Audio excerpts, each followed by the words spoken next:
Emily Dawson had not been looking for love when she first met Michael Harris. She was fresh out of college, starting her first real job at a mid-sized company in downtown Cleveland, still finding her footing in the corporate world.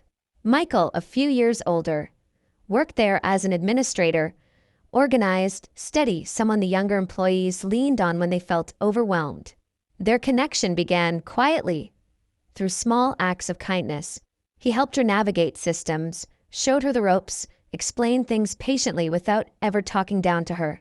What began as mentorship soon grew into easy conversations during coffee breaks, then long walks after work, and eventually something more.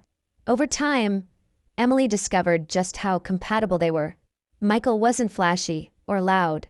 He was steady, thoughtful, and surprisingly funny when he let his guard down. They both loved music that told a story, road trips with no fixed destination, and the simple joy of cooking a meal together at the end of a long day. Within a year, they had moved in together. Their apartment in Cleveland wasn't large, but it was warm and filled with small traditions: Friday night takeout, Sunday morning pancakes, and at least once a month a little weekend trip to another Ohio town or sometimes across state lines to Pennsylvania. Michael never separated household chores into his and hers. If he got home first, he would cook dinner, sometimes even experiment with new recipes. If Emily was free, she would fold laundry or plan their next getaway. Their life together was seamless, built on quiet gestures of respect. Friends often remarked on how comfortable they seemed, how natural their relationship felt. One detail, though, always stood out: Michael never touched alcohol. At gatherings, when beers were passed around or wine was poured, he politely declined. "I'm an athlete," he would explain with a smile. "Been boxing since I was 7. My body doesn't handle alcohol well. Honestly, I don't even like the smell." It wasn't offensive, just matter of fact, and most people let it go. Emily admired the discipline. To her, it signaled self-control and commitment, traits she valued deeply. As their relationship matured, talk of marriage became inevitable. Emily's parents, Patricia and George Dawson, had known for months that she was serious about Michael. Naturally, they wanted to meet him. So one Saturday, Emily brought Michael to the Dawson home on the east side of Cleveland. Patricia, warm and gracious, had prepared a table full of food: roast chicken, mashed potatoes, her famous apple pie. George, more reserved but equally welcoming, poured drinks and made space at the table. They treated Michael not as a guest, but almost as family from the moment he walked in. Conversation flowed easily. George asked about Michael's job, his hobbies, his outlook on life. Michael, polite and articulate, answered without hesitation.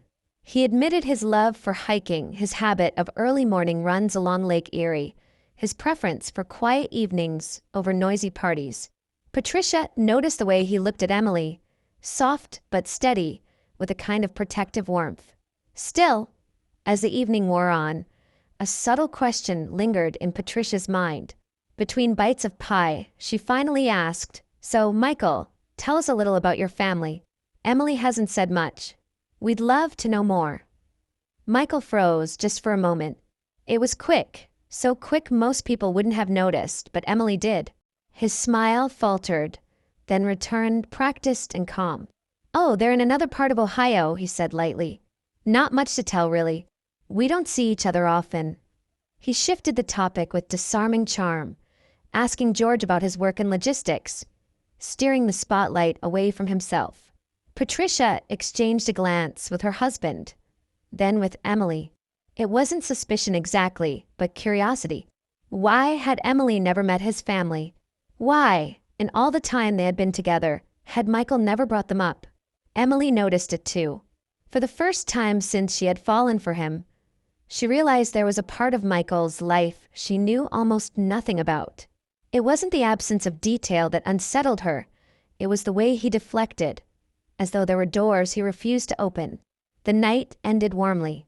Michael thanked Patricia for the meal, shook George's hand firmly, and helped Emily with her coat. But as they drove home, the warmth of the evening gave way to an unspoken tension. Emily stared out the window, wondering about the parts of Michael's story that remained hidden. He had given her his time, his kindness, his love. Yet behind that steady smile, there was a silence, one that seemed to stretch further than the miles between Cleveland and whatever town he came from. A silence Emily couldn't shake, no matter how much she tried. Winter had barely lifted when talk of a wedding began to fill the Dawson household. Patricia loved nothing more than to imagine her only daughter in white, walking down an aisle lined with flowers, every guest rising to watch. George, practical as always, pretended not to care about the details, but Emily caught him smiling when Patricia talked about the first dance or the champagne toast. To her parents, a wedding was not just a formality. It was a celebration of family, tradition, and a life they had worked so hard to give their daughter. Michael, however, saw it differently. One evening in their small Cleveland apartment, over takeout containers and the hum of the radiator, he brought up, he began carefully, what would you think about keeping the wedding small? Just us, maybe a few close friends. Something simple, like a courthouse ceremony and dinner afterward. No limos, no banquet halls, none of that. Emily tilted her head, surprised. She had always imagined something modest, but still festive. Family gathered, music playing, photographs to frame. Small, sure, she said, but you mean no reception at all? Michael shrugged, trying to sound casual. Why spend money feeding 100 people we hardly know? We could use that money for a honeymoon or maybe a down payment on a house. Something that actually matters for our future. His reasoning made sense. Practical, even romantic in its own way. Yet when Emily mentioned it to her parents, Patricia gasped in disbelief. No reception? Absolutely not. Emily, you deserve a proper wedding. We've been waiting for this day since you were born. I don't care if we have to pay for it ourselves. We will. You're our daughter, and you should have the celebration you dream of. George backed her up with a quiet nod. It's not just about you too, sweetheart. It's about family too. About honoring the commitment you're making. Emily stood between them, torn. She wanted to respect Michael's wishes, but she also couldn't ignore the sparkle in her mother's eyes, the determination in her father's voice. They wanted to give her the kind of day they believed she deserved, a once-in-a-lifetime event. The following weekend, as she and Michael folded laundry, Emily tried again. My parents really want a bigger wedding, she said gently. They're even willing to pay. It's important to them. Michael's hand stilled a t-shirt caught mid-fold. He set it down, then exhaled. Emily, my parents won't be there. The words landed heavily. Emily blinked, startled. What do you mean? You haven't even told them the date yet. I don't need to, he said, turning away. They won't come. That's just how it is. But Michael, she pressed, this is your wedding too. Don't you want your family there? Your mom, your dad, anyone? He shook his head, jaw tight. It's not possible. They're busy. Let's just leave it at that. The explanation was thin, barely more than air. Emily felt frustration rise in her chest. It wasn't that his parents couldn't come. Life had obstacles. Everyone understood that. It was the way he shut down the conversation, refusing to offer even the smallest detail, as if the subject itself were forbidden. She tried to smile, to let it go. But later that night, lying awake beside him, she couldn't. Michael had given her every reason to trust him. Yet this silence gnawed at her. Weddings were about union, two families coming together, not just two people signing papers. Why was he so determined to keep his side in the shadows? Emily told herself not to push. He would open up when he was ready. Still, as the days passed, the questions lingered. Why had she never met his family? Why did he never call them, never mention their names? What was he hiding behind that calm, steady face? The doubts were quiet at first, easy to drown out in the rhythm of daily life. But like water seeping through cracks in a wall, they kept returning, soft yet insistent. For the first time since they had moved in together, Emily wondered if she truly knew the man she planned to marry. The idea had been simmering in Emily's mind ever since that night when Michael, with eyes turned away, insisted his parents would not attend the wedding. He hadn't given her a reason, only a wall of silence. The more he refused to explain, the more her curiosity burned. A week later, Michael mentioned he had to leave on a short business trip. It wasn't unusual. His job occasionally sent him to other Ohio towns for administrative work. He asked if she wanted to come along, but Emily shook her head, claiming she had reports to finish and little desire to wander alone while he sat in meetings. Michael accepted her answer easily, kissed her forehead the next morning, and left before dawn with a small overnight bag. Emily watched the taxi pull away from their apartment building, her heart thudding in her chest. She had already made her decision. That evening, while tidying the apartment, she found the confirmation she had been looking for. Inside the glove compartment of Michael's car, where he sometimes left insurance papers and old mail, there was a folded envelope addressed to Carol Harris in Youngstown. Emily stared at the name. She remembered Michael once saying his mother's first name, quickly as though by accident.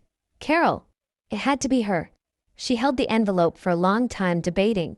It felt like trespassing, like crossing a line she had promised herself never to cross. But there it was, the address he had hidden, the link to the family he refused to talk about.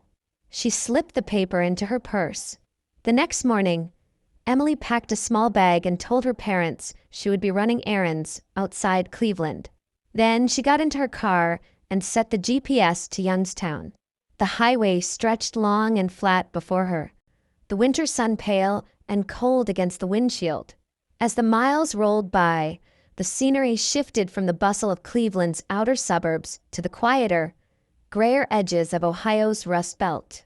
Empty warehouses with broken windows loomed along the road. Old factories, once the heartbeat of steel production, now sat abandoned, their smokestacks pointing like jagged fingers at the sky. Closer to Youngstown, the decline was impossible to miss. Rows of houses sagged against one another, porches caving in, windows boarded. Some streets looked as though life had bled out of them years ago, leaving only shells behind. A liquor store stood on the corner, its neon sign buzzing faintly even in daylight. Across from it, a half-shuttered diner leaned beneath a faded awning. Emily gripped the wheel tighter. She had grown up in a stable middle-class neighborhood, where lawns were mowed and neighbors waved at each other across driveways. Here, silence hung heavy in the air, broken only by the occasional bark of a stray dog or the thud of music spilling from a passing car. Her GPS directed her off the main road and into a narrow residential street. Potholes lined the cracked asphalt. Yards were overgrown, fences splintered and falling apart. In front of one house, a rusted pickup truck sat on blocks, its tires missing.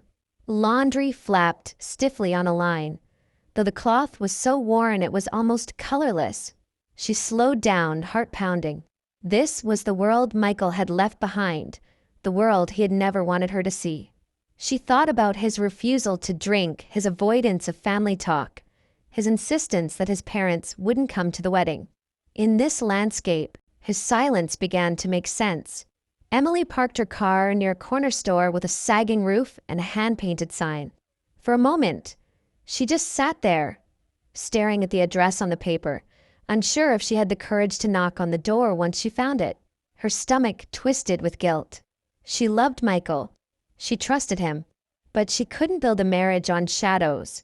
Taking a deep breath, she started the engine again and drove deeper into the neighborhood. Each turn seemed to lead her further into abandonment, as though time had forgotten this part of Ohio. Houses leaned like weary old men. A child's tricycle, rusted and broken, lay overturned in a yard choked with weeds. Somewhere in the distance, a dog howled, long and mournful. The closer she came to the address, the more Emily felt the weight of what she was about to uncover. This was no longer about curiosity. It was about truth. The truth behind the man she loved, the truth he was too afraid or ashamed to share. Finally, she saw the number painted crookedly on a cracked mailbox. Harris. Her chest tightened. She pulled the car to the curb and turned off the ignition. For a long moment, she didn't move. The house before her sagged under its own weight, the porch littered with beer cans, the curtains yellowed and stiff. Emily closed her eyes, inhaled once, then opened the car door. The cold air bit her cheeks as she stepped out, the sound of her boots crunching against gravel far too loud in the empty street. Whatever secrets Michael had buried here, she was about to face them. Alone, Emily stood before the sagging house, the number on the mailbox barely legible beneath layers of rust and peeling paint. Her breath fogged in the cold air as she climbed the creaking porch steps. The smell hit her first, stale beer, sour liquor, and something acrid that clung to the boards. For a moment, she almost turned back. She knocked. At first there was no response, only the muffled drone of a television from somewhere inside. She tried again, louder this time. A voice barked from within, low and irritable. The door cracked open to reveal a woman who looked older than her years. Carol Harris's hair was matted, her face blotched and tired, her eyes rimmed red. A faded bathrobe hung from her thin shoulders, stained with food and liquor. She squinted at Emily suspiciously, gripping the doorframe as if to steady herself. "What? If you're from the electric company, I told you I don't have it. You can shut it off, see if I care. No TV, no fridge, doesn't matter." Her words slurred slightly, a bottle of cheap vodka dangling from one hand. Emily froze, heart racing. I'm looking for Carol Harris," she said carefully. "You found her." Carol's gaze sharpened, scanning Emily from head to toe. The robe shifted as she crossed her arms. "Who are you and what do you want?" Emily opened her mouth to respond, but before she could, a young voice rang out from deeper inside. "Mom, leave her alone. She's not the power company." A girl appeared in the hallway, a thin figure, maybe 12 years old, with dark blonde hair pulled back in a messy ponytail. Her eyes were startlingly green, sharp and unflinching. She carried herself with a defiance that seemed far too old for her age. "Go back to your room, Lily," Carol snapped, her words coated with bitterness. But Lily didn't move. Instead, she squared her shoulders and glared at her mother. "You're just gonna try to take her money, like you always do. Shut your mouth." Carol lunged toward her, swaying on her feet. The vodka bottle sloshed. Lily darted back a step, her voice rising. "You sold my jacket for booze. You sold the new boots Michael bought me. You'd sell the phone too if I let you. That's why he doesn't come here anymore."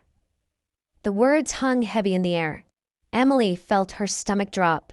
Michael's name, spoken with such anger, such raw hurt.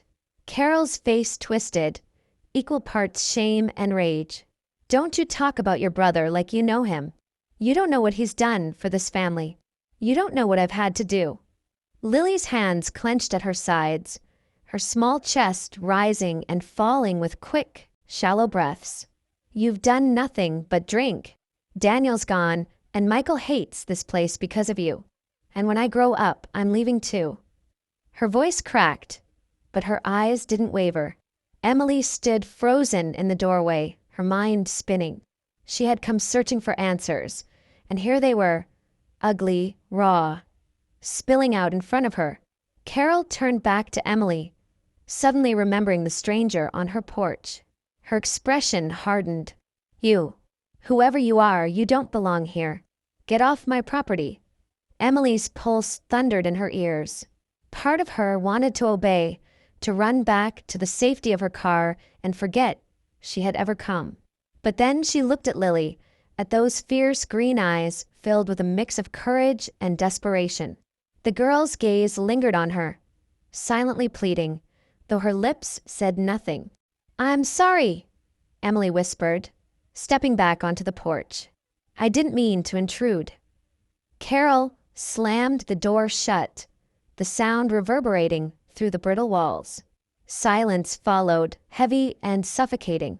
Emily stood there a moment longer, her breath visible in the fading light, her heart pounding as though it might break free of her chest. Through the thin curtains of a cracked window, she caught a glimpse of Lily retreating down the hall, her shoulders tense, her small frame hunched against the chaos that filled the house. Emily knew one thing with certainty. Whatever Michael had tried to bury, whatever silence he had built between his past and his present, it was real. And it was darker than she had imagined. The door had barely slammed when Lily bolted out the side of the house, her sneakers pounding against the cracked sidewalk. Emily stood frozen for a moment. Then instinct pulled her forward. She couldn't leave the girl alone. Not after what she had just witnessed. "Lily, wait," Emily called, her voice catching in the cold afternoon air. The girl didn't slow. She darted down the street, slipping between two leaning houses, her small frame moving with surprising speed.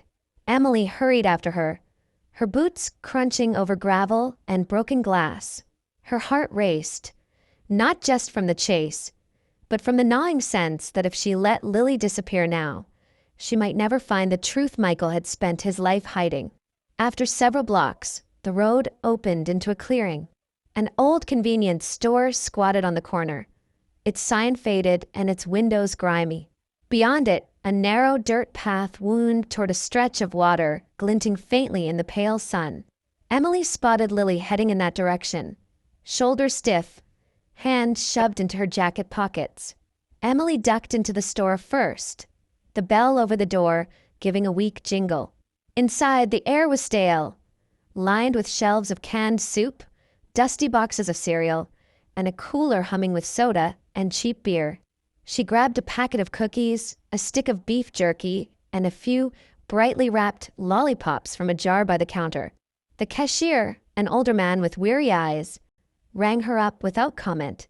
When Emily stepped back outside, Lily was waiting at the edge of the path, arms crossed. Her eyes, those piercing green eyes, narrowed. "Why are you following me?" Emily held up the bag.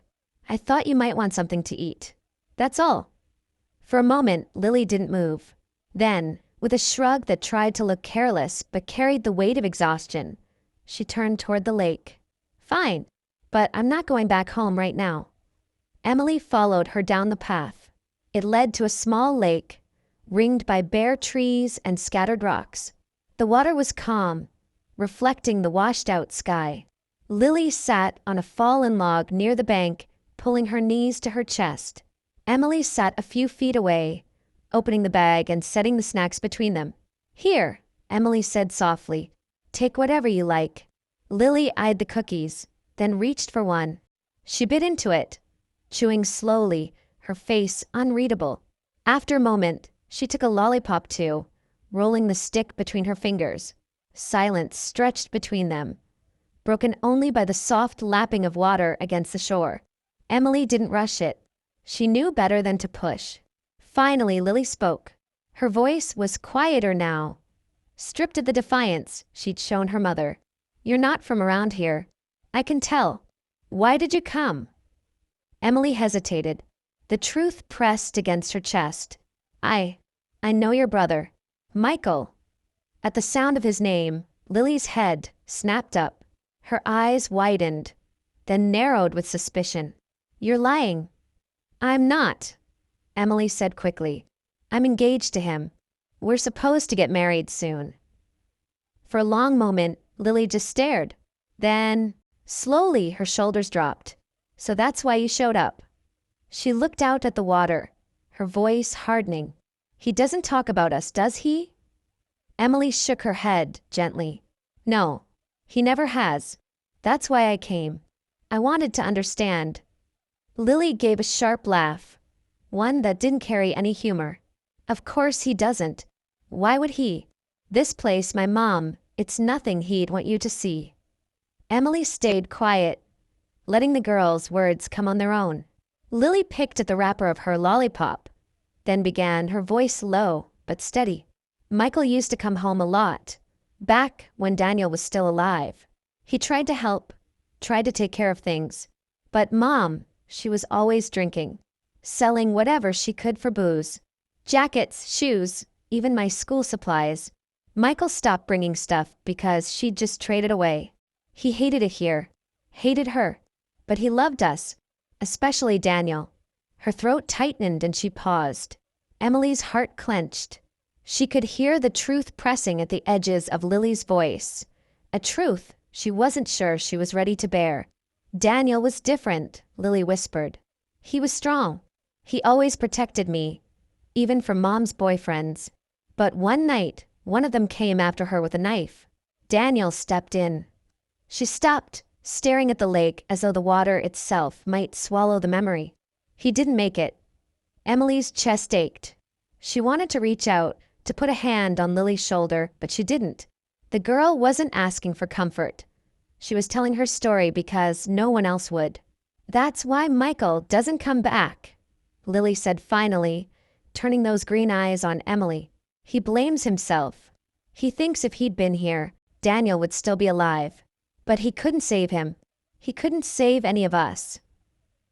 The wind rippled across the lake, carrying the bitter smell of smoke from somewhere in the distance. Emily swallowed hard.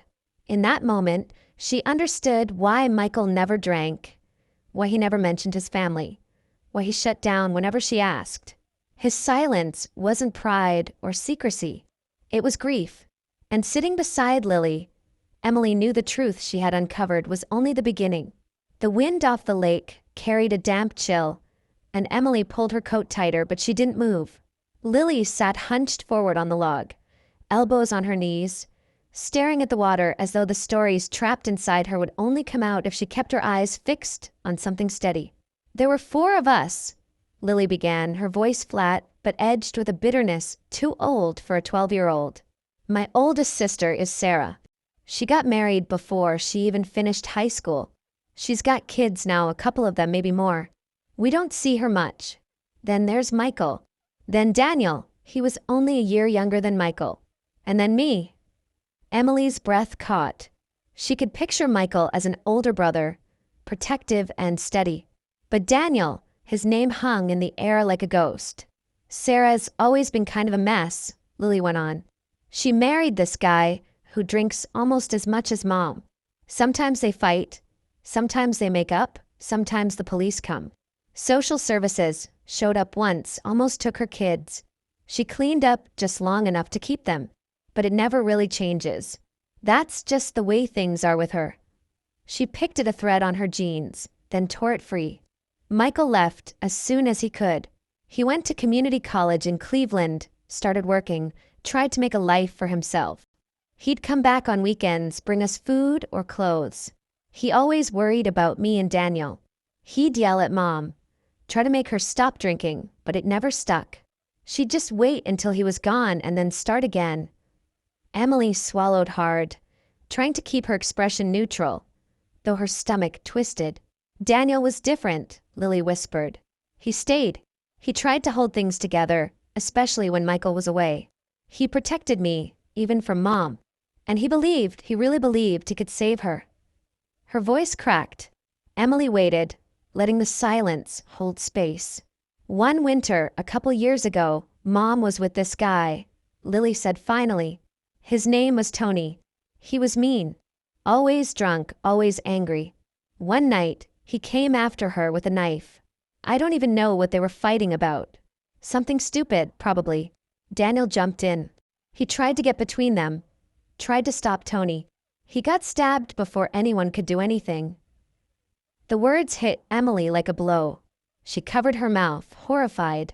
By the time the ambulance came, it was too late, Lily continued, her voice barely above a whisper. Daniel bled out on the floor. Michael wasn't here that weekend.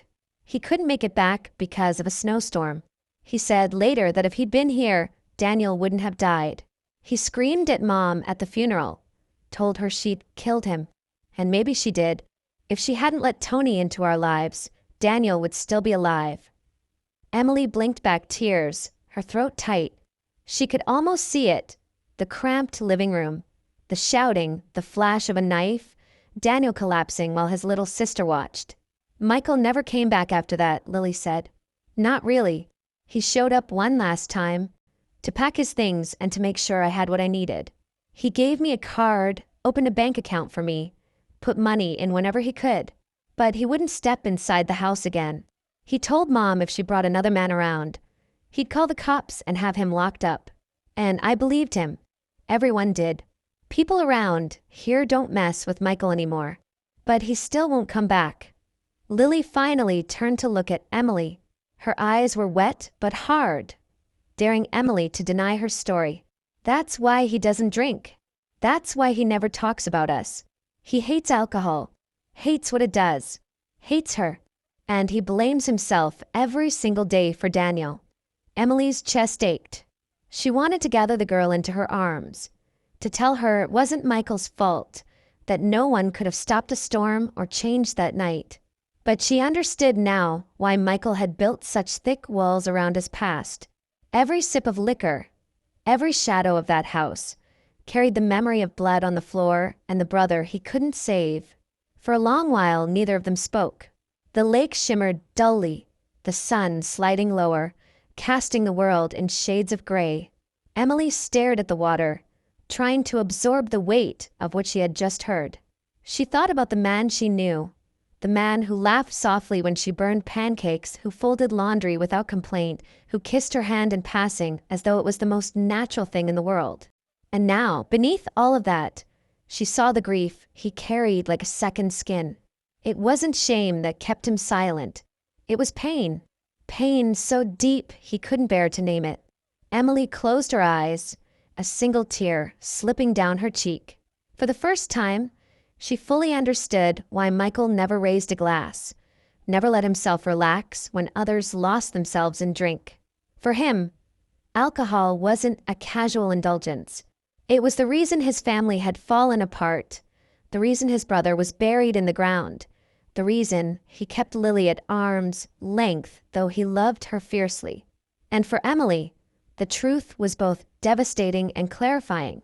The silence that had once unsettled her now made heartbreaking sense. The drive back to Cleveland felt longer than the drive out, though the distance was the same. The highway stretched on endlessly, but Emily's mind was heavier now, weighed down by what she had learned at the lake. Lily's voice replayed in her head, flat, matter-of-fact, yet filled with wounds so deep they would never fully close.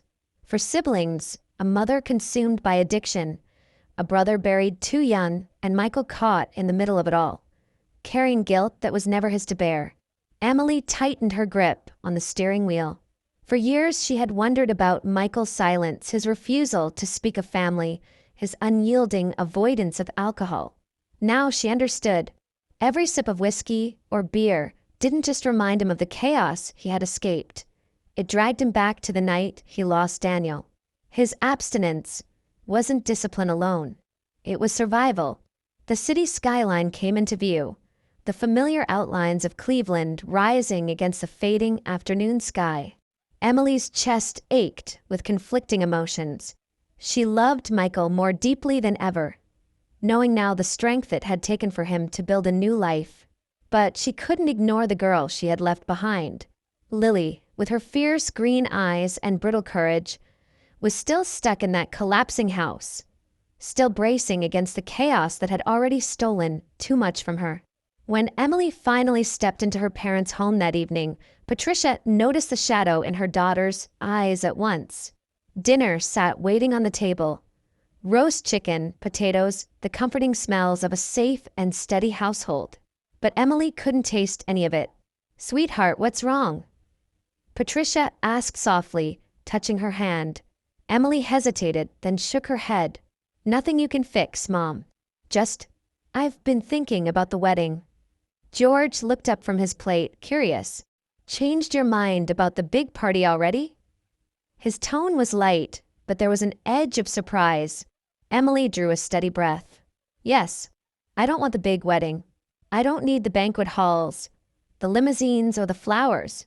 What I want is simple. Just Michael, me, and the people who matter most.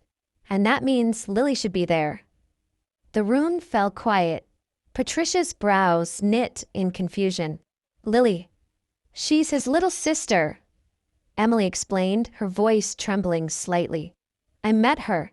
She deserves better than the life she's stuck in." She deserves to see her brother start fresh, to know she's not forgotten. George leaned back in his chair, folding his arms. Emily, we don't even know this girl. Are you sure? I've never been more sure of anything, Emily interrupted, her tone firm. She glanced between them, her parents' familiar faces lined with concern. You've given me everything. Stability, safety, love. Lily has none of that. If Michael and I are starting a new life, I want her to be part of it, not left behind. Patricia exchanged a glance with George, her expression softening. You really care about her? Emily nodded, tears welling in her eyes. She's just a child, Mom. She's had to grow up too fast. Michael won't admit it, but he's been keeping her afloat from a distance. And I can't marry him while pretending she doesn't exist. Our wedding should be about love and family, and she is his family. Silence lingered for a moment. Then Patricia reached across the table, squeezing Emily's hand. If this is what you want, then we'll support you, no matter what. George sighed, shaking his head slowly, but there was no anger in his eyes, only resignation and a trace of pride. All right, no grand wedding. If bringing this girl into your life makes you happy, then that's what we'll do. Relief washed over Emily. For the first time since she had left Youngstown, she felt a sliver of hope. The road ahead would be complicated. Michael's pain wouldn't vanish overnight, and Lily's world couldn't be repaired with a single gesture. But Emily knew one thing with certainty. Love wasn't just about sharing joy. It was about shouldering burdens together, about refusing to turn away from the people who needed you most. That night, as she lay awake in her childhood bedroom, Emily imagined a wedding not filled with glittering chandeliers or endless guest lists, but a small circle of people who truly mattered. She pictured Michael standing beside her, steadier than ever, and Lily, shy but present, watching her brother begin a life where the shadows of their past no longer defined them. And for the first time, Emily felt peace. Not because the questions were gone, but because she finally knew the answers. The days slipped by as spring edged closer, and talk of the wedding lingered in the air. Emily found herself restless, unable to keep the truth she had uncovered locked away any longer. Each time she looked at Michael, his steady hands making coffee, his calm voice discussing their future, she saw the shadows behind his eyes. She carried Lily's words inside her like a secret too heavy to bear. One evening, as they sat together at the kitchen table, Emily folded her hands tightly and took a breath. Michael, she said softly, I need to tell you something. He looked up, distracted at first, then wary when he noticed the tension in her voice. What is it? I went to Youngstown. Her words landed like stones on the table between them. For a moment, he said nothing. Then his face drained of color, his mouth parting in shock. You what? His chair scraped against the floor as he pushed back. Emily, why would you? How could you? I met Lily. The name seemed to freeze him. His hand trembled against the edge of the table. You shouldn't have gone there, he whispered, his voice sharp with panic. You don't know what that place is like. You don't know what she's been through, what I've been trying to keep you away from. You weren't supposed to see any of it. Emily reached across the table, her fingers brushing his arm. Michael, listen to me. I do know now. I saw the house. I saw Carol. And I talked to Lily. She's just a child, Michael. She needs you. And she needs to know she's not forgotten. He pulled back as though her touch burned. His breathing quickened, his eyes dark and frantic. You don't understand. I've kept you away from that world for a reason. It's toxic. It destroys everything it touches. I promised myself I'd never drag you into it. Her voice steadied, calm against the storm rising in him. I understand more than you think. I know about Daniel. Lily told me.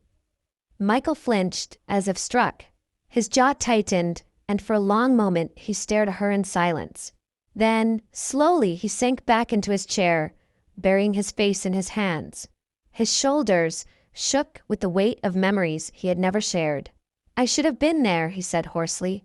"If I hadn't stayed in Cleveland that weekend, if I had just pushed through the storm, Daniel would still be alive. He wouldn't have had to fight alone. I failed him, Emily. I failed my brother."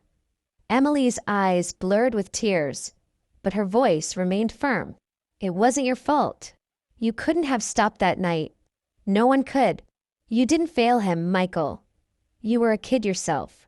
You've carried this guilt for years, but it doesn't belong to you." He shook his head violently. "You don't know what it's like to live with that picture in your head. The blood, the screaming. My mother, too drunk to even realize what had happened until it was too late. I told myself I'd never go back, that I'd cut it off forever. It's the only way I've survived." Emily leaned closer, her hand resting gently over his clenched fists. "Survival isn't enough. Lily is still there. She looks up to you. She loves you. And whether you like it or not, she is part of our life now. When we get married, I want her there. Not out of pity, not out of obligation, but because she is your family, our family." Michael lifted his eyes, red-rimmed and raw. "You really mean that?" "I do," Emily whispered. "We can't change the past, but we can change the future. For her, for us, for Daniel's memory. Don't you think he would want that?" Michael swallowed hard, his body trembling as if every word had cracked open the wall he had built. At last he nodded, his voice barely audible. Yes, he would. Silence settled, but it was no longer heavy with secrets. For the first time, Michael allowed his pain to be seen, and Emily, steady and unflinching, held it with him. In that moment, the wedding stopped being about parties or traditions. It became about redemption, about building a family not defined by the brokenness of the past, but by the choice to stand together in the present. On a bright Saturday morning in late spring, Emily and Michael stood together at the Mahoning County Courthouse. There was no grand aisle, no orchestra, no sweeping floral arrangements. Just sunlight streaming through tall windows, bouncing off polished floors, and the low hum of a clerk preparing their paperwork. Emily wore a cream-colored dress that brushed her knees, elegant in its simplicity.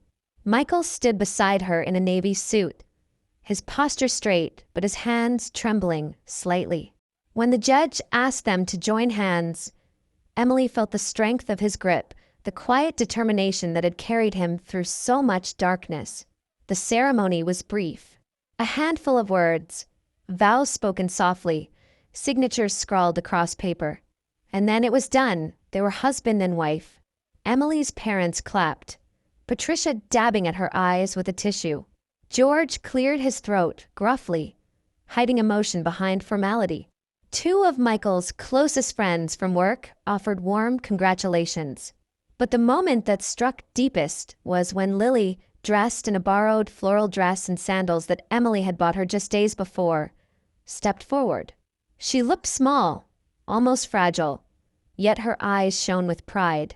"You look beautiful," she whispered to Emily before throwing her arms around Michael. He bent down, holding her close, his face buried in her hair. For the first time in years, he let himself believe that family didn't have to mean pain. After the courthouse, they all walked to a small diner just down the street. It wasn't fancy vinyl booths, chrome stools, the smell of bacon and coffee lingering in the air, but it felt right. They filled a corner table with laughter and plates of pancakes, omelets, and burgers.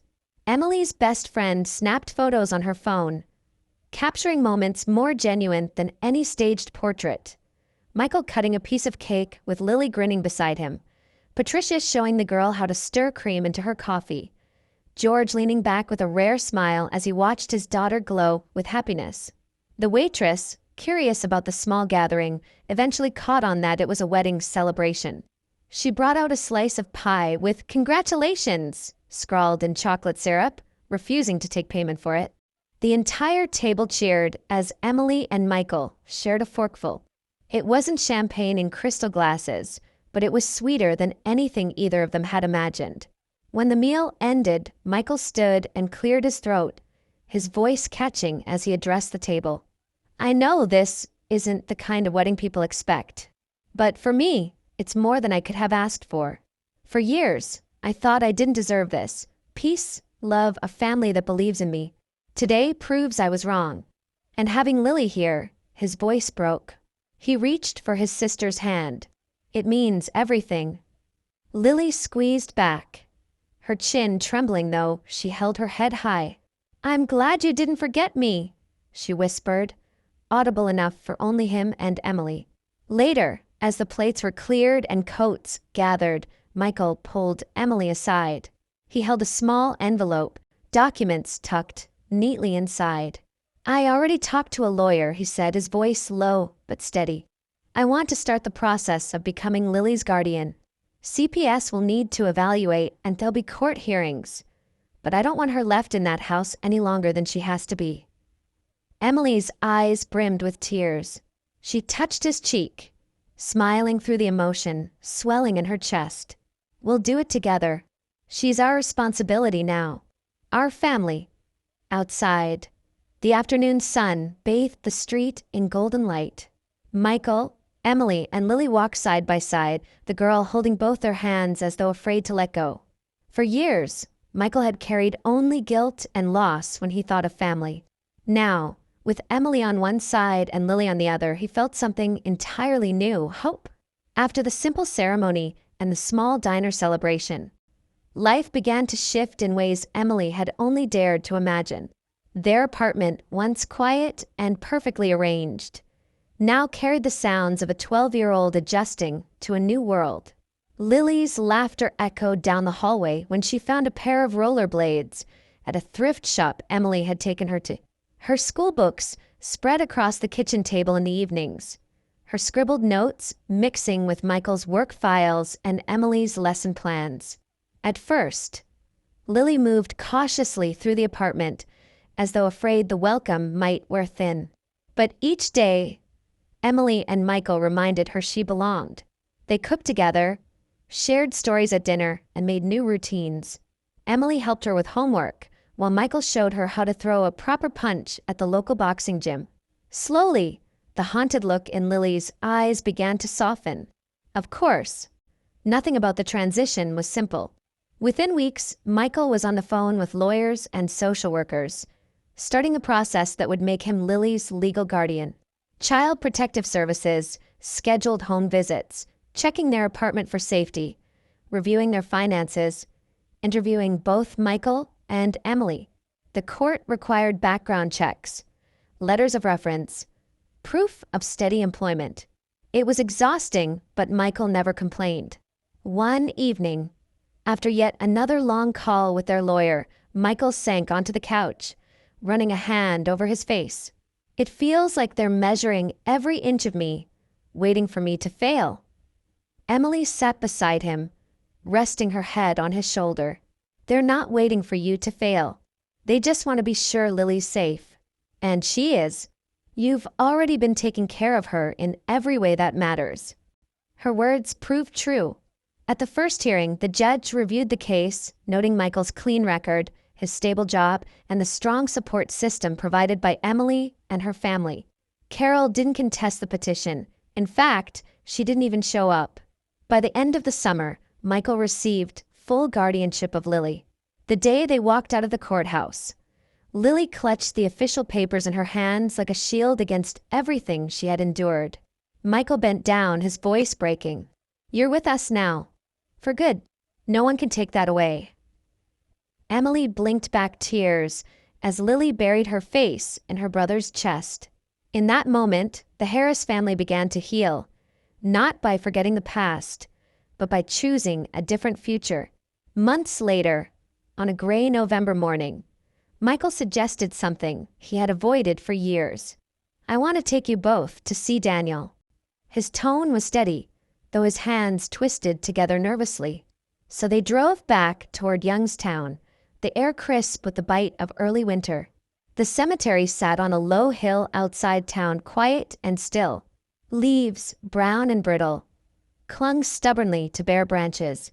Michael carried a bouquet of white chrysanthemums, his steps heavy as he led the way to a modest headstone carved with his brother's name, Daniel Harris, beloved son and brother. For a long moment he couldn't speak. He sank to his knees in front of the grave, his shoulders trembling. "I'm sorry," he whispered, his voice cracking under the weight of years. "I should have been here. I should have protected you." Tears streaked down his face. He pressed his hand against the cold stone, his breath visible in the chill air. Emily knelt beside him, wrapping her arms around his back. Lily stood close, silent but steady, her small hand resting on her brother's shoulder. "You didn't fail him," Emily murmured. "You've carried that guilt for too long. Daniel wouldn't want you to live this way. He'd want you to keep going, to protect Lily, to live the life you both dreamed of." Michael closed his eyes, letting the words sink in. For years, he had carried the moment of his brother's death like a chain around his neck. But here, with his wife and sister beside him, he felt the weight begin to lift. The grief was still there, it always would be, but for the first time it no longer defined him. As they stood, snowflakes began to fall, soft, delicate, the first of the season. The cemetery grew quiet, blanketed in a hush that felt